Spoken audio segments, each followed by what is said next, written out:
But for a team to have gotten off to a rollicking beginning almost invariably meant that it was one-way traffic. And by most people's definition, 105 for no loss after 6 overs is a template for a rollicking start. The hero of this phase was undoubtedly Shashank Singh, who bowls on an average, and I was looking at the stats, he bowls 4 balls every match in his T20 career. If Phoenix arose from the ashes, at that stage it looked like the pitch was a diametric opposite of that. It found a way to burn itself and then discovered a quiet little corner deep within those ashes. That's what the pitch looked like at that stage. He also admitted one other thing, that Shashank Singh does not bowl in the nets at all. And he's 34 and he's probably looking to extend his batting career, I suppose. But he did more than his job today with the ball. Someone like Gurjapneet Singh, who on his IPL debut went in, all guns blazing. He considered 5 wides of the first ball that David Miller faced. He tried to bounce him out, it went over the keeper. But that marker, however, had been set. In one tournament, Chennai had made 209 batting first. This time they made a little more than that. But that had been chased down by Punjab with 8 balls to spare. And in that game, Overton had not been present. They have now lost 2 matches in a row after having started with 2 wins. And Captain Akshar Patel's frustration looked very evident there.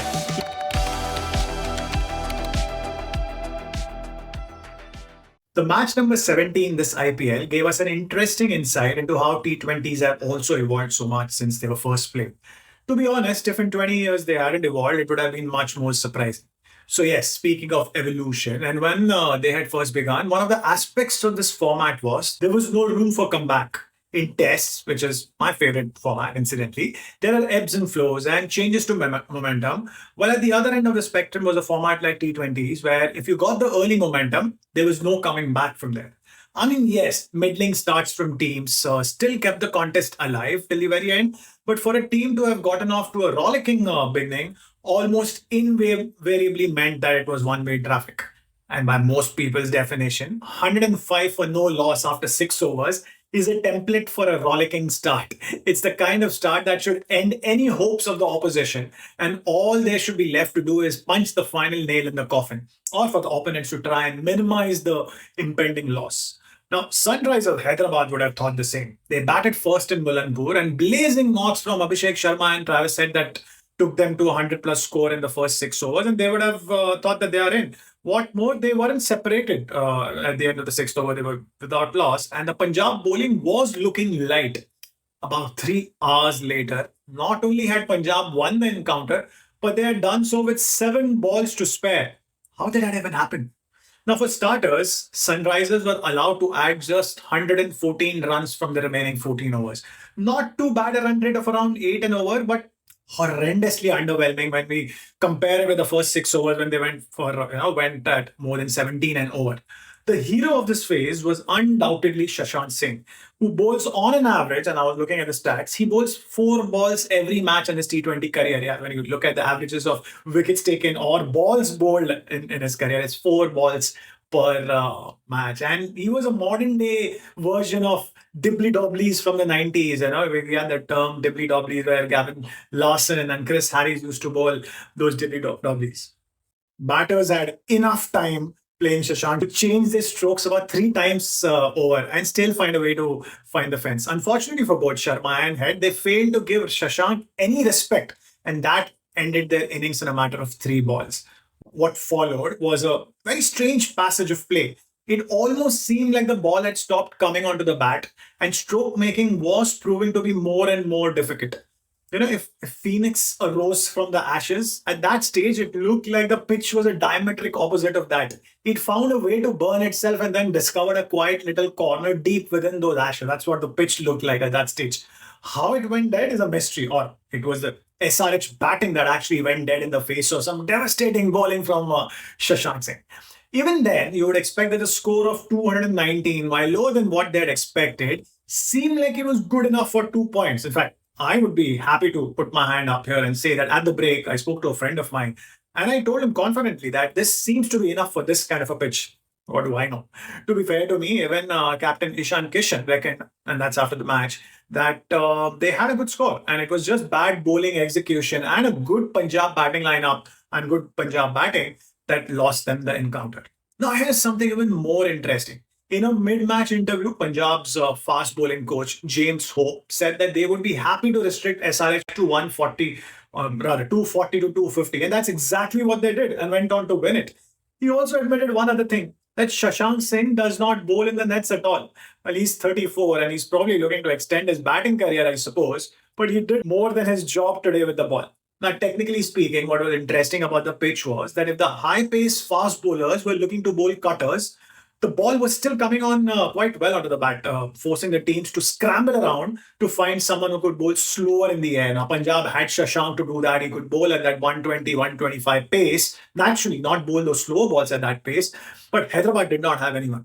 Probably a Nitish Kumar Reddy, but he had opened the bowling for SRH in one of the early games and he was cranking up 135 clicks. So they wanted him to bowl something closer to 125. And Punjab had no trouble scoring those runs. As I said, they had more than an over to go before they scored those runs off Arya and Prabhsimran, having 91 in the first 6 overs. And unlike their opponents, the Kings also had their captain playing through the rest of the innings. And he did that at a breakneck speed to carve out their third win of the competition. Now, a word on Shivam Kumar here, who backed 3 wickets in the chase. Most vitally, he was hit for a six, came back to grab one of the very next ball. He bowled it a little slower the next ball and he got the wicket. That's kind of ballsy bowling one needs in this era of IPL cricket.